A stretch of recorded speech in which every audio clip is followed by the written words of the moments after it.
G3 media. ముందుగా headlines చూద్దాం. ఉప ముఖ్యమంత్రి గారు మీకిది సబబు కాదు. పవన్ కళ్యాణ్ తెలంగాణ వ్యాఖ్యలపై షర్మిల అన్నదమ్ముల్లా ఉంటున్న రాష్ట్రాల మధ్య వైషమ్యాలు సరికాదన్న షర్మిల, తెలంగాణ వారి దిష్టి తగిలిందనడం బాధాకరమని వ్యాఖ్య.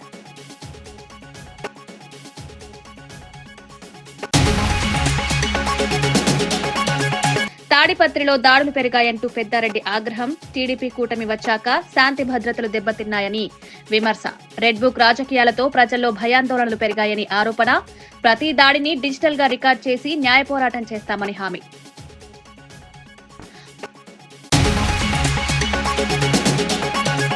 ఆర్మూర్ మున్సిపల్ అవినీతి బయటపెడతామని జీవన్ రెడ్డి ఫైర్. ప్రజల పన్ను డబ్బు దోపిడీ అవుతుందని తీవ్ర వ్యాఖ్య.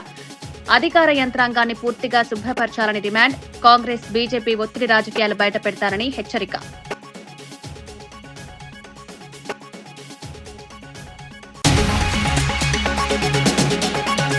దివాలా కంపెనీకి వేల కోట్ల కాంట్రాక్టులపై కృషాంక్ ఫైర్. పేజీలు తిప్పలేని కంపెనీకి బిగ్ ప్రాజెక్టులు ఎలా అని ప్రశ్నలు. పారదర్శక టెండర్ విధానం పక్కన పెట్టారని తీవ్రమైన ఆరోపణ. ప్రజాధనం దుర్వినియోగమైతే చూస్తూ ఊరుకోమని హెచ్చరిక. యమధర్మరాజు వేషంతో రోడ్డు భద్రతపై వినూత్న ప్రచారం. హెల్మెట్, వేగం, సిగ్నల్ ఉల్లంఘనల ప్రమాదాలు నేరుగా వివరింపు. కొత్త తరహా అవగాహనతో రోడ్డు ప్రమాదాలు తగ్గుతాయని ఆశ. యువత నిబంధనలు పాటిస్తే ప్రాణాలు కాపాడొచ్చని సందేశం. ఆంధ్రప్రదేశ్ ఉప ముఖ్యమంత్రి పవన్ కళ్యాణ్ చేసిన ప్రకటనపై తెలంగాణ నాయకుల దిష్టి వల్ల కోనసీమలో కొబ్బరి తోటలు ఎండిపోయాయి అంటూ మాట్లాడడం అత్యంత బాధాకరమని ఆంధ్రప్రదేశ్ కాంగ్రెస్ అధ్యక్షురాలు వైఎస్ షర్మిల తీవ్రంగా స్పందించారు. అన్నదమ్ముల్లా ఉన్న రెండు రాష్ట్రాల ప్రజల మధ్య వైషమ్యాలు రెచ్చగొట్టేలా ఉప ముఖ్యమంత్రి మాట్లాడడం సబబు కాదని ఆమె స్పష్టం చేశారు. షర్మిల వ్యాఖ్యానిస్తూ కోనసీమ చెట్లు ఎండిపోవడానికి దిష్టి కారణం కాదని, ప్రభుత్వ నిర్లక్ష్యమే అసలు కారణమని తెలిపారు. శంకరగుప్తం డ్రైన్ ఇరువైపులా గట్లు, డ్రెడ్జింగ్ పనులు నిర్లక్ష్యానికి గురవ్వడం వల్ల సముద్రం నుంచి ఉప్పునీళ్లు పైకొచ్చి లక్షల కొబ్బరి చెట్లు నాశమయ్యాయని పేర్కొన్నారు. భూభారతి వ్యవస్థ అమల్లో కొంత ఆలస్యం జరిగినా ప్రజలకు మరింత పారదర్శకంగా, వేగవంతంగా సేవలందించేలా వ్యవస్థను పూర్తిగా బలోపేతం చేస్తామని రెవెన్యూ శాఖ మంత్రి పొంగులేటి శ్రీనివాసరెడ్డి స్పష్టం చేశారు. భూ సంబంధిత సేవల్లో చిన్నపాటి లోపాలు కూడా ప్రజల జీవితాలను ప్రభావితం చేస్తాయని, అందుకే భూభారతిని అత్యాధునిక ప్రమాణాలతో అప్గ్రేడ్ చేస్తున్నామని తెలిపారు. మునుపున్న సాంకేతిక సమస్యలు, డేటా లోపాలు, ఫీల్డ్ స్థాయి అసమానతలను సరిచేయడానికి ప్రత్యేక బృందాలను ఏర్పాటు చేశామని ఆయన చెప్పారు. గ్రామ, వార్డు స్థాయిలో రెవెన్యూ సిబ్బందికి ప్రత్యేక శిక్షణ ఇవ్వడం, డిజిటల్ డేటా శుద్ధి, పోర్టల్ స్పందన వేగం పెంపు వంటి చర్యలు చేపడుతున్నట్టు వివరించారు. భూభారతి పూర్తిగా అమల్లోకి వచ్చిన తర్వాత భూ రికార్డులు, అధికరణాలు, మ్యూటేషన్లు, నకళ్లు వంటి అన్ని సేవలు పూర్తిగా పారదర్శకంగా, క్యూలెస్ గా అందుబాటులో ఉంటాయని మంత్రి హామీ ఇచ్చారు. ప్రజలు ఎదుర్కొంటున్న సమస్యలను శాశ్వతంగా తొలగించడమే ప్రభుత్వ లక్ష్యమని స్పష్టం చేశారు. ఆల్ ఆప్షన్స్ తో కొత్త యాప్ ఎన్ఏసీ డెవలప్మెంట్ చేసిన యాప్ ఈ భూభారతి చట్టంతో పాటు రాష్ట్ర ప్రజలకి ప్రయోగకరమైన ఆ ప్యాచ్లున్న ఆ అతుకులు బంతైన ధరణి యాప్ ని పూర్తిగా రిమూవ్ చేసి కొత్త యాప్ కూడా రాష్ట్ర ప్రజలకి ఇవ్వనున్నాం. భూదారు కార్డులు కూడా రెడీ అయ్యాయి. ఈ ఎన్నికలైన మరుక్షణం గౌరవ ముఖ్యమంత్రి రేవంత్ రెడ్డి గారి చేతుల మీదుగా స్టార్ట్ చేస్తూ విడతల వారీగా టేకప్ చేసి వీటన్నిటికీ సర్వేతో పాటు వాటికి సంబంధించిన బై నెంబర్లతో పాటు ఈ భూభారతి చట్టాన్ని పూర్తిగా ప్రజలకి అందించే దిశగా ఈ ప్రభుత్వం ఈనాడు ఆ వడివడిగా ఆ దిశలో ఆ డైరెక్షన్ లో నడుస్తుందని చెప్పడానికి సంతోషిస్తున్నాను. కొంచెం లేట్ అయినా స్ట్రాంగ్ గా ఫౌండేషన్ పర్ఫెక్ట్ గా కడుతూ ఈ వ్యవస్థను చేస్తున్నామని చెప్పడానికి ప్రజలకు ఉపయోగపడే విధంగా తీసుకురానున్నాం. రహదారి భద్రతపై ప్రజల్లో అవగాహన పెంచేందుకు వినూత్న ప్రయత్నానికి శ్రీకారం చుట్టారు కిమ్స్ సన్షైన్ ఆసుపత్రి చైర్మన్ డాక్టర్ గురువారెడ్డి. సర్వేజన ఫౌండేషన్ ఆధ్వర్యంలో రసూల్పురాకూడలో జరిగిన ఈ కార్యక్రమంలో యమధర్మరాజు వేషధారణలో ఉన్న వ్యక్తిని తీసుకువచ్చి వాహనదారులకు ట్రాఫిక్ నిబంధనల ప్రాముఖ్యతను వివరించారు. హెల్మెట్ లేకుండా ప్రయాణించడం, వేగంగా నడపడం, సిగ్నల్లను పట్టించుకోకపోవడం వంటి నిర్లక్ష్యాలు ప్రాణాలకి ప్రమాదకరమని యమధర్మరాజు వేషధారి చెప్పడం వాహనదారులను ఆకట్టుకుంది. రోజు జరిగే రోడ్డు ప్రమాదాల్లో అనేక మంది ప్రాణాలు కోల్పోతున్న నేపథ్యంలో కొత్త తరహా అవగాహన పద్ధతులు అవసరమని డాక్టర్ గురువారెడ్డి వెల్లడించారు. ప్రతిరోజు ట్రాఫిక్ జంక్షన్లలో ఈ విధంగా ప్రజలను చైతన్యపరిస్తే ప్రమాదాలను గణనీయంగా తగ్గించవచ్చని అభిప్రాయపడ్డారు. ఇది జరుగుతుంది. అలానే మన స్టాఫ్ పోలీసు వ్యవస్థలో కష్టపడుతున్న గురించి వాళ్ళందరికీ మీరు కోఆపరేషన్ ఇవ్వాలని తెలుపుకుంటున్నాను. ధన్యవాదాలు. Thank you.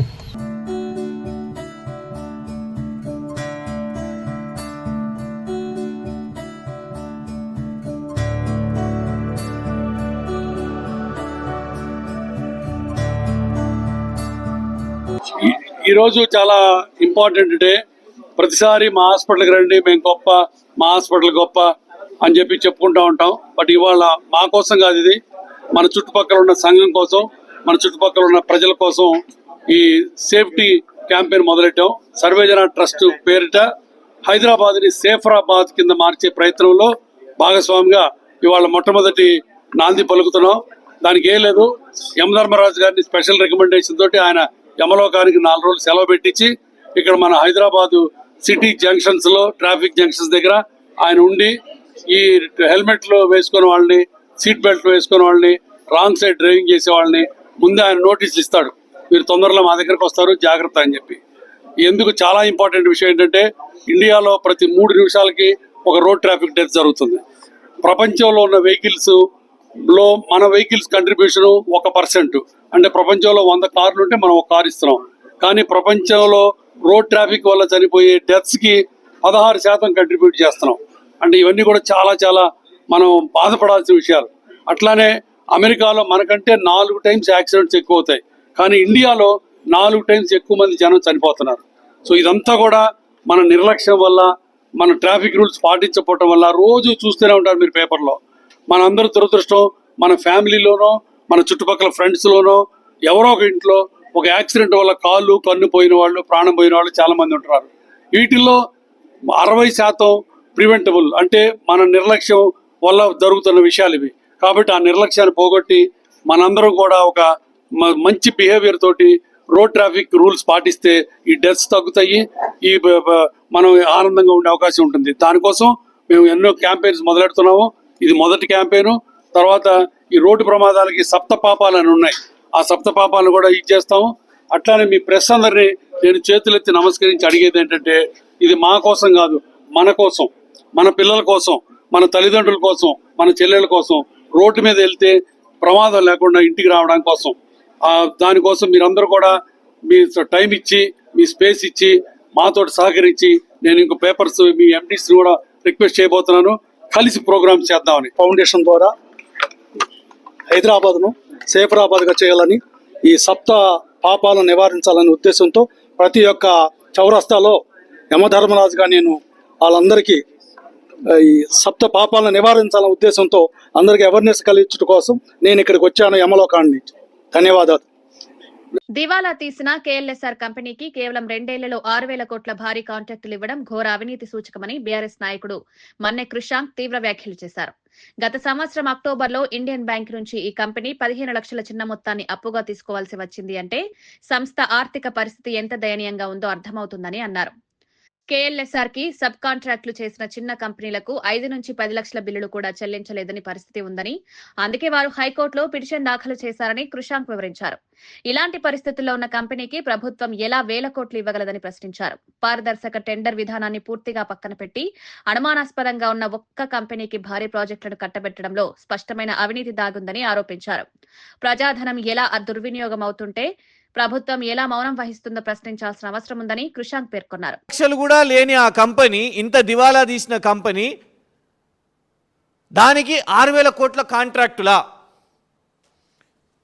ఆ కంపెనీ విషయం మీద 2 రోజుల క్రితం హైకోర్టులో విచారణ జరిగింది. ఇదే కంపెనీ ఆల్రెడీ ఎన్సిఎల్ఏటి చెన్నైలో ఒక జడ్జి గారు నా మీద ఒత్తిడి పెడుతున్నారు, ఫేవరబుల్గా ఆర్డర్ ఇవ్వాలి, ఆ కంపెనీకి ఫేవరబుల్గా ఆర్డర్ ఇవ్వాలి అని నా మీద ఒత్తిడి పెడుతున్నారు, నేను ఈ ఒత్తిడిలో తీర్పు ఇవ్వలేనని తప్పుకున్నారు. అదో పెద్ద సంచలనమైంది. సుప్రీంకోర్టు సిజిఐ బిఆర్ గవై గారు కూడా దాని మీద విచారణ చేపట్టాలని ఆదేశించారు.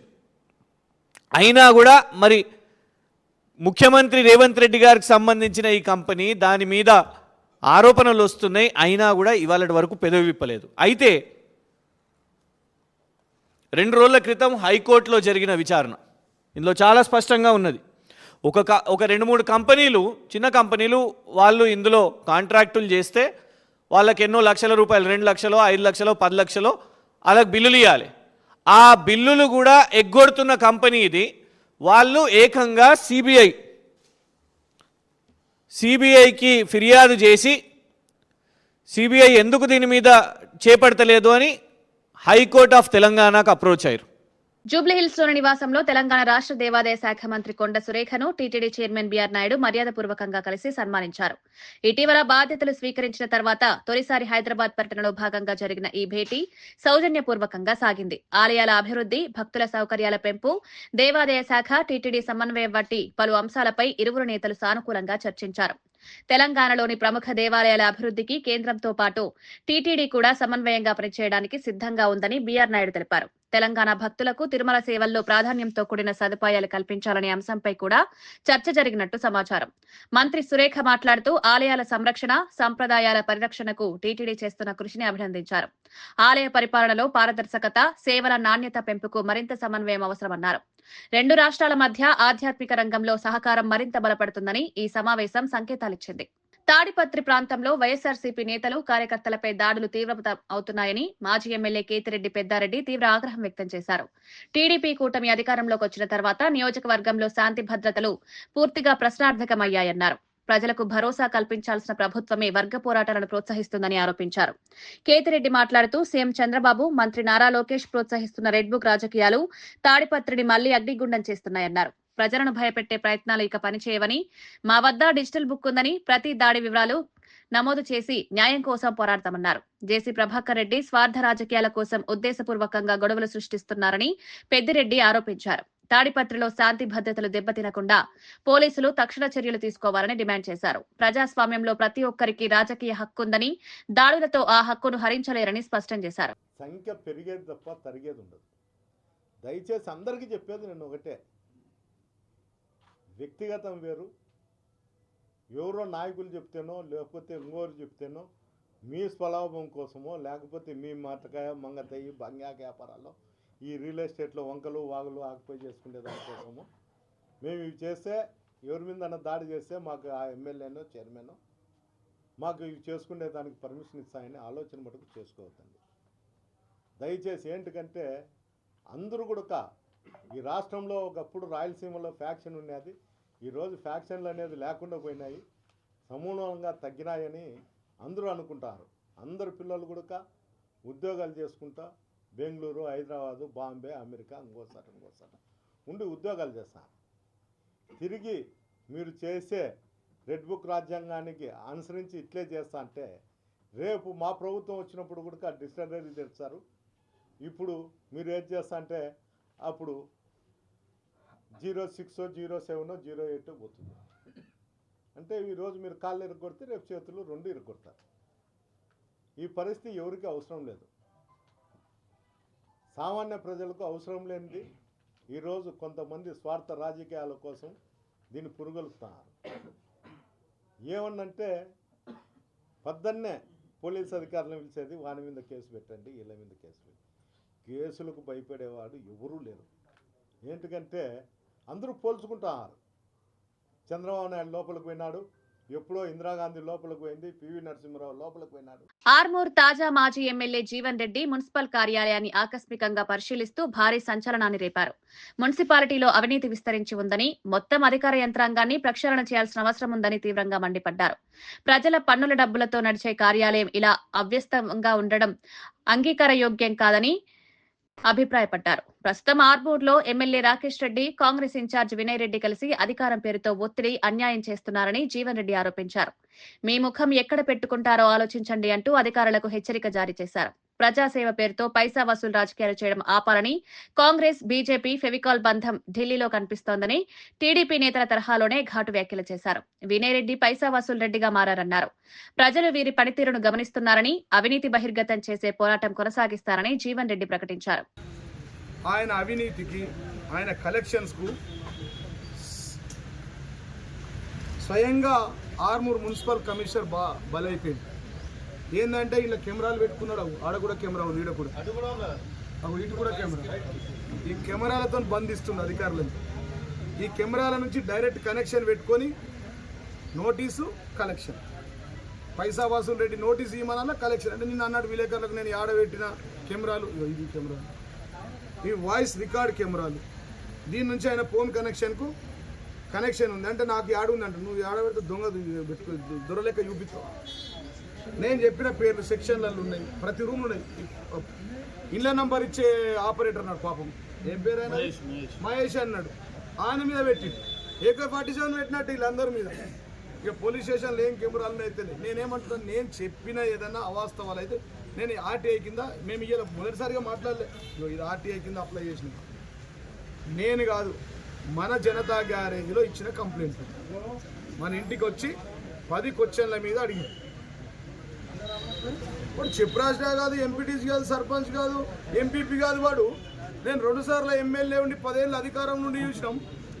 వాడిని బెదిరించుడు, వీడిని బెదిరించుడు, commissioner బెదిరించుడు, village secretary బెదిరించుడు.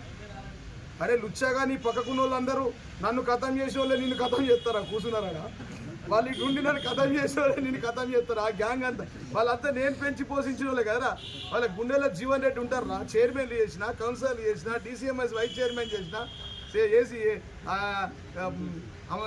Market committee vice chairman చేసిన, చైర్మన్ చేసిన, ఎంపీపీలు చేసిన, జడ్పీటీసీలు చేసిన, నేను చేసిన వాళ్ళు నీ దగ్గర కూర్చున్నారు కదరా. ఆడ పక్క కూర్చున్నోడిని కూడా నీ ఊరు నీకు తెలియదురా వారి, నువ్వు నా కార్ డ్రైవర్గా పనిచేసినావు, ఏమేమో మాట్లాడుతున్నావు. నీ అవకాశేంద్ర 2010లో నా ఇల్లు ఎక్కడరా, ఎకరంలో 30,000 స్క్వేర్ ఫీట్లు కొంపెలిలా నా గేట్ బయట వచ్చి కూర్చుంటుంటుంది. నువ్వు పర్సనల్గా ఎందుకు మాట్లాడుతున్నావు? నేను అడిగింది ఏంది, నువ్వు డాక్టర్ల దగ్గర పైసలు తీసుకుంటున్నావు, హాస్పిటల్ల దగ్గర పైసలు తీసుకుంటున్నావు, ఉద్యోగాల దగ్గర తీసుకుంటున్నావు, చికెన్ సెంటర్ల దగ్గర తీసుకుంటున్నావు. ఒక్కడే కాదు, పిలిపించి మాట్లాడి రైడ్ చేయించినావు కదా నాయన. విలేకరులకు తెలియదా? వాళ్ళు నవ్వుతురు నువ్వు మాట్లాడుతుంటే. ఇవన్నీ వాస్తవాలే. అచ్చా మరి నేను మాట్లాడిన తప్పు, మరి ఏసీపీలు ఎందుకు డ్రాప్ అయినరా? సిపిఎం నేత పెంచలయ్యను హత్య చేసిన నిందితులకు కఠిన శిక్షలు పడేలా అన్ని విధాలుగా కృషి చేస్తారని నెల్లూరు రూరల్ ఎమ్మెల్యే కోటంరెడ్డి శ్రీధర్ రెడ్డి స్పష్టం చేశారు. పెంచలయ్య కుటుంబాన్ని పరామర్శించిన ఆయన ఈ విధమైన దారుణ ఘటనలు సమాజాన్ని కలవరపెడతాయని, గంజాయి మాఫియాలు పూర్తిగా మూతపడే వరకు చర్యలు కొనసాగుతాయన్నారు. కోటంరెడ్డి పెంచలయ్య కుటుంబానికి 10 లక్షల ఆర్థిక సాయం అందజేసి వారి 2 కుమారుల విద్యా బాధ్యతను తన కుటుంబ సభ్యులు స్వయంగా తీసుకుంటారని హామీ ఇచ్చారు. పెంచలయ్య కుటుంబానికి అన్ని విధాలా అండగా నిలుస్తామని కూడా భరోసా ఇచ్చారు. RDT కాలనీ అభివృద్ధికి త్వరలోనే 50 లక్షల రూపాయలు కేటాయించేలా చర్యలు తీసుకుంటారని, ప్రజల కోసం అవసరమైన మౌలిక సదుపాయాలన్నీ కల్పిస్తామని ఎమ్మెల్యే తెలిపారు. పెంచలయ్య సేవలను స్మరించుకునేలా ఆయన విగ్రహాన్ని RDT కాలనీలో ఏర్పాటు చేసే పనిలో ఉన్నారు. ఊరును వదిలి వెళ్లే విధంగా, మళ్లీ జీవితంలో గంజాయిని ప్రోత్సహించకుండా చేసే విధంగా ఆ యొక్క పెంచలయ్య గారి హంతకులకి కఠిన శిక్షలు పడాలా, ఆ బాధ్యత నేను తీసుకుంటున్నా.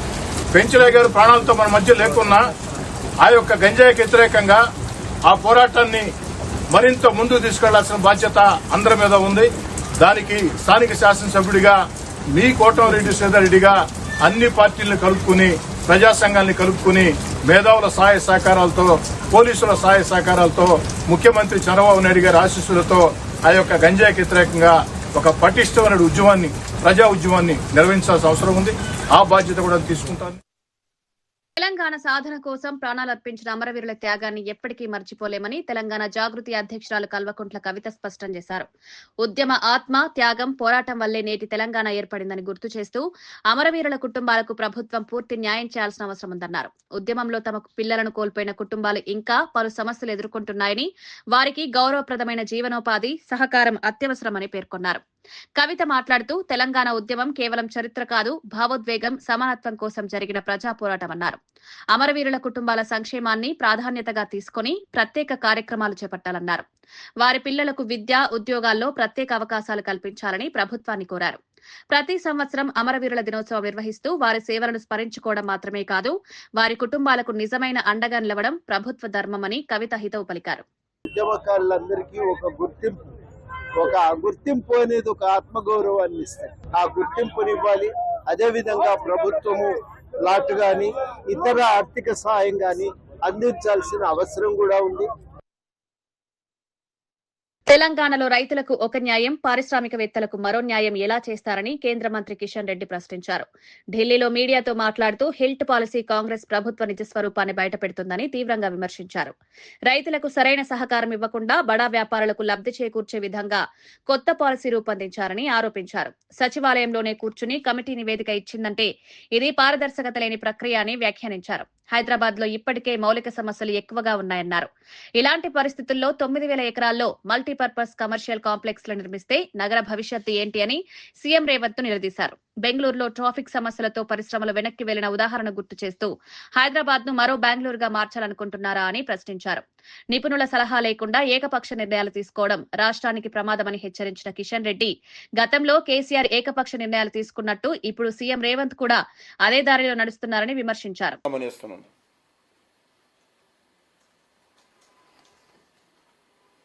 ఈ భూములు ఎక్కడున్నాయో, ఇక్కడ ఉన్నటువంటి పరిశ్రమలు ఎన్నున్నాయి, అక్కడ ఉన్నటువంటి కార్మికుల పరిస్థితి ఏంది? ఈరోజు ఒకటే మనం చేస్తున్నాను, పారిశ్రామిక వాడలో పనిచేస్తున్నటువంటి లక్షలాది మంది కార్మికుల భవిష్యత్ ఏంటో ఈరోజు ప్రభుత్వం ఆలోచన చేసినా చెప్పాల్సిన అవసరం ఉంది. ఆ కార్మికులతో ఎవరితోటైనా చర్చించారా? వాళ్ళ బ్రతుకేం కావాలి, వాళ్ళ భవిష్యత్ ఏం కావాలి,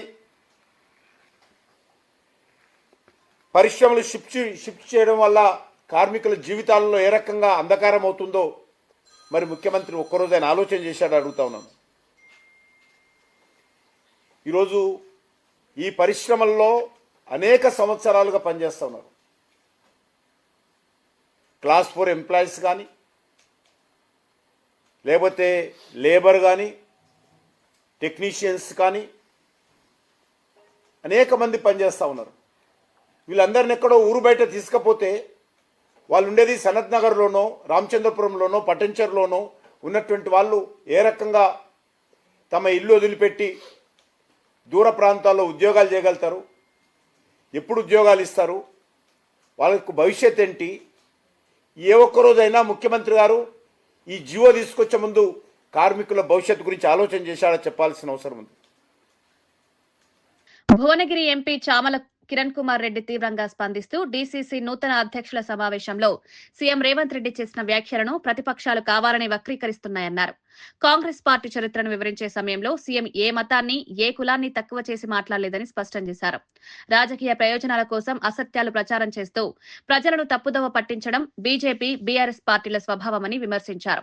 కిరణ్ కుమార్ రెడ్డి మాట్లాడుతూ తెలంగాణ రైజింగ్ గ్లోబల్ సమ్మిట్ ద్వారా తెలంగాణను అంతర్జాతీయ స్థాయిలో ప్రతిష్ఠింపజేయడానికి ప్రభుత్వం కృషి చేస్తోందని, ఈ కీలక సమయంలో సీఎం రేవంత్ రెడ్డి ప్రతిష్టను దెబ్బతీసేందుకు కుట్రలు జరుగుతున్నాయన్నారు.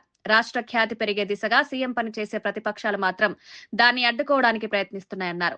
ప్రజలు నిజాలను తెలుసుకునే స్థాయిలో ఉన్నారని, అసత్య ప్రచారాలు ఎంత చేసినా పనిచేయవని, రాష్ట్ర అభివృద్ధి దిశలో ప్రభుత్వం ముందుకు సాగుతుందని ఎంపీ ధృవీకరించారు. హిందువులకు కూడా ఎంతో మంది భగవంతులు ఉంటారు. కొంతమంది ఆంజనేయ స్వామిని పూజిస్తారు, కొంతమంది రాముడిని పూజిస్తారు, కొంతమంది మైసమ్మని పూజిస్తారు అన్న విషయాన్ని చెప్తూ ఆయన మాట్లాడటం జరిగింది తప్ప ఏ కులాన్నో ఏ మతాన్నో ఏదో విధంగా ఇబ్బంది పెట్టాలని మాట్లాడినట్టు ఆయన మాట్లాడలేదు.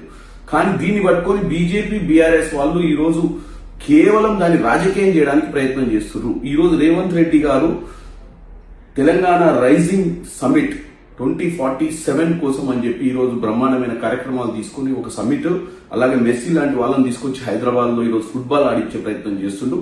కాబట్టి అంత ఆయన స్థాయిని దిగజార్చి ప్రజలను తప్పుతో పట్టించే విధంగా వాళ్ళు ప్రయత్నం చేస్తున్నట్టుగా క్లియర్ గా కనపడుతుంది.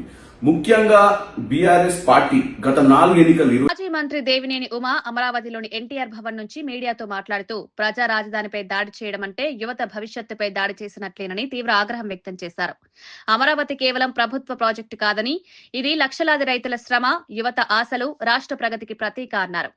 ఉమా పేర్కొన్నదేమంటే రాజధాని నిర్మాణం ఆగిపోవడం వల్ల ఉద్యోగ అవకాశాలు క్షీణించాయని, స్టార్టప్లు, ఐటీ కంపెనీలు, పెట్టుబడులు ఇతర రాష్ట్రాలకు వెళ్లిపోయాయన్నారు. అభివృద్ధి కోసం కాదు, రాజకీయ వైరం కోసం రాజధానిని తాకట్టు పెట్టారని ఆరోపించారు. ఇది రాష్ట్ర భవిష్యత్తును నాశనం చేసే ప్రమాదకర నిర్ణయమన్నారు. అమరావతి శాస్త్రీయంగా, ఆర్థికంగా, భౌగోళికంగా రాష్ట్రానికి అనుకూలమైన ప్రదేశమని ఇప్పటికే నిపుణులు నిరూపించారని ఉమా గుర్తు చేశారు. యువత కోసం, భవిష్యత్తు కోసం, రాష్ట్ర ప్రగతి కోసం ప్రజా రాజధానిని తిరిగి పునరుద్ధరించడం తప్పనిసరి అని స్పష్టం చేశారు. షెల్ కంపెనీలు పెట్టి 43,000 కోట్లు ఛార్జ్ షీట్లు ఫైల్ అయ్యి ఉండి వాయిదాల మీద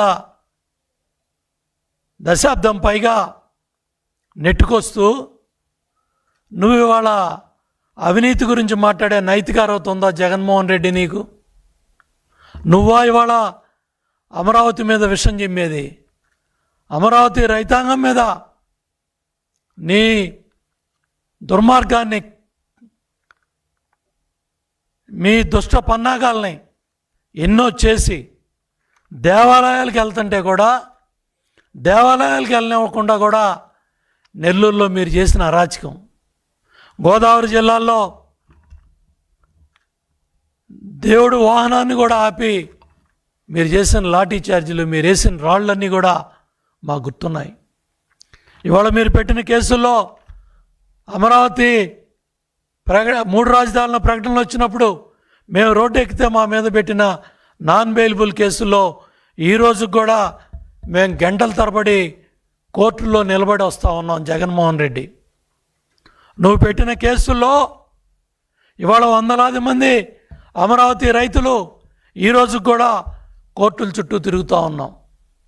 నువ్వా ఇవాళ అమరావతి మీద మాట్లాడే నైతిక అర్హత నీకుందా? నీ సంబరాలు రాంబాబు మాట్లాడుతూ ఉన్నాడు, మళ్ళీ అమరావతి మునిగిపోద్దని, లిఫ్ట్ ఇరిగేషన్ ఎందుకని. ఇరిగేషన్ మంత్రిగా పనిచేసి కూడా బుద్ధి లేకుండా మాట్లాడుతూ ఉన్నారు, బాధ్యత లేకుండా మాట్లాడుతూ ఉన్నారు. ఇవాళ కూడా విష ప్రచారాలు మీరు మానుకోలేదు. ప్రజలు మీకు 11 సీట్లతో బుద్ధి చెప్పినా కూడా మీకు ఇంకా జ్ఞానోదయం అవ్వలేదు. బయట ప్రాంతాలకు వెళ్ళి ఇక్కడ 1000 కోట్లు ఖర్చు పెడుతున్నామని చెబుతున్నారు. అమరావతి రైతాంగం దగ్గరికి వచ్చి మళ్ళీ మీకు అన్యాయం జరుగుతుందని మాట్లాడుతున్నారు. ఇవాళ చంద్రబాబు నాయుడు గారు ఒక దూరదృష్టితో రాబోయే రోజుల్లో ఒక తెలుగువాడు గర్వపడే విధంగా ఒక ప్రపంచ స్థాయి రాజధాని నిర్మాణం ఇక్కడ జరుగుతూ ఉంటే 1 కిలోమీటర్కి ఎన్ని కోట్లు? డ్వాక్రా సాధికార కమిటీ రాష్ట్ర అధ్యక్షురాలు ఆచంట సునీత మహిళా సాధికారం కోసం అంగన్వాడీ వ్యవస్థను బలోపేతం చేయడం అత్యవసరమన్నారు. అమరావతిలోని ఎన్టీఆర్ భవన్ నుంచి జరిగిన మీడియా సమావేశంలో ఆమె మాట్లాడుతూ అంగన్వాడీలు గ్రామీణ మహిళలకు, చిన్నారులకు కీలక సేవలు అందించే ప్రాథమిక కేంద్రాలని గుర్తు చేశారు. పౌష్టికాహారం, ఆరోగ్య పర్యవేక్షణ, విద్యారంభ శిక్షణ ఈ 3 అంశాల్లో అంగన్వాడీల పాత్ర అపారమన్నారు. సునీత మాట్లాడుతూ అంగన్వాడీలను ఆధునీకరించడం ద్వారా మహిళల ఆర్థిక, సామాజిక స్థితి మరింత బలపడుతుందన్నారు. మహిళా సిబ్బందికి శిక్షణ, గౌరవప్రదమైన వేతనాలు, మెరుగైన వసతులు అందించేందుకు ప్రత్యేక చర్యలు అవసరమన్నారు. రాష్ట్ర వ్యాప్తంగా అంగన్వాడీ సేవలను డిజిటల్ మోడల్ కి మార్చడం ద్వారా పారదర్శకత, బాధ్యత మరింత పెరుగుతుందన్నారు. మహిళా సాధికారత అంటే కేవలం సంక్షేమ పథకాలు కాదు, వారి చేతుల్లో శక్తి, అవకాశాలు, స్వయం సమర్థత ఇవ్వడమే ముఖ్యమని ఆచంట సునీత స్పష్టం చేశారు. జగన్మోహన్ రెడ్డి ఏదైతే డ్వాక్రా మహిళలు దాచుకున్నటువంటి పొదుపు సొమ్మును కూడా దోచేసుకొని ఏ విధంగా వారిని ఇబ్బంది పెట్టారు అనేది, అభయహస్తం ద్వారా దాచుకున్నటువంటి సొమ్మును కూడా లాగేసుకొని ఏ విధంగా దోచుకున్నాడు అనే దానికి ప్రతి ఒక్క డ్వాక్రా మహిళలను అడిగినా ఈరోజు చెప్పేటువంటి పరిస్థితి ఉంటుంది. ఏదైతే మన కూటమి ప్రభుత్వం అధికారంలోకి వచ్చిన దగ్గర నుంచి కూడా ప్రతి ఒక్క డ్వాక్రా మహిళ సంతోషంగా ఉండాలి, మంచి పారిశ్రామికవేత్తలు అవ్వాలని చెప్పేసి ఏ విధంగా ఆ రోజు గత ప్రభుత్వంలో 2 లక్షలు మాత్రమే ఉన్నటువంటి పావలా వడ్డీ రుణాలని ఈరోజు 5 లక్షలకు పెంపొందించి దానిలో భాగంగా ప్రతి ఒక్క మహిళ కూడా మంచిగా బిజినెస్ చేసుకోవాలని చెప్పి ఎస్సీ, ఎస్టీ, బీసీ, మైనారిటీ మహిళలకు కూడా ప్రత్యేకమైనటువంటి ప్రోత్సాహాలు ఇవ్వాలని చెప్పి వారికి సంబంధించి 2 లక్షల నుంచి 5 లక్షల వరకు 0%తో వాళ్ళకి వడ్డీ లేని రుణాలు ఇచ్చి వారిని ప్రోత్సహించాలి అనే విధంగా ముందుకెళ్ళడం అనేది మనం చూస్తూ ఉన్నాము. ఏదైతే గత ప్రభుత్వంలో చాలా రకాలుగా ఇబ్బందులు పడినటువంటి డ్వాక్రా మహిళలు, వాళ్ళకి లోన్స్ రాకుండా, కనీసం వాళ్ళకి సంక్షేమ పథకాలు కూడా ఇవ్వకుండా వార్తలు ముగించే ముందు ముఖ్యాంశాలు మరోసారి. ఉప ముఖ్యమంత్రి గారు మీకిది సబబు కాదు, పవన్ కళ్యాణ్. తెలంగాణ వ్యాఖ్యలపై షర్మిల అన్నదమ్ముల్లా ఉంటున్న రాష్ట్రాల మధ్య వైషమ్యాలు సరికాదన్న షర్మిల, తెలంగాణ వారి దిష్టి తగిలిందనడం బాధాకరమని వ్యాఖ్య.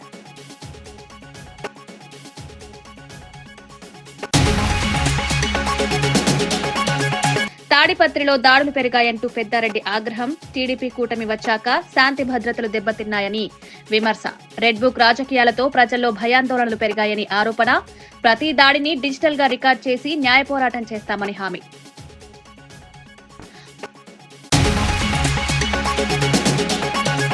ఆర్మూర్ మున్సిపల్ అవినీతి బయటపెడతామని జీవన్ రెడ్డి ఫైర్. ప్రజల పన్ను డబ్బు దోపిడీ అవుతుందని తీవ్ర వ్యాఖ్య. అధికార యంత్రాంగాన్ని పూర్తిగా శుభ్రపరచాలని డిమాండ్. కాంగ్రెస్ బీజేపీ ఒత్తిడి రాజకీయాలు బయటపెడతారని హెచ్చరిక.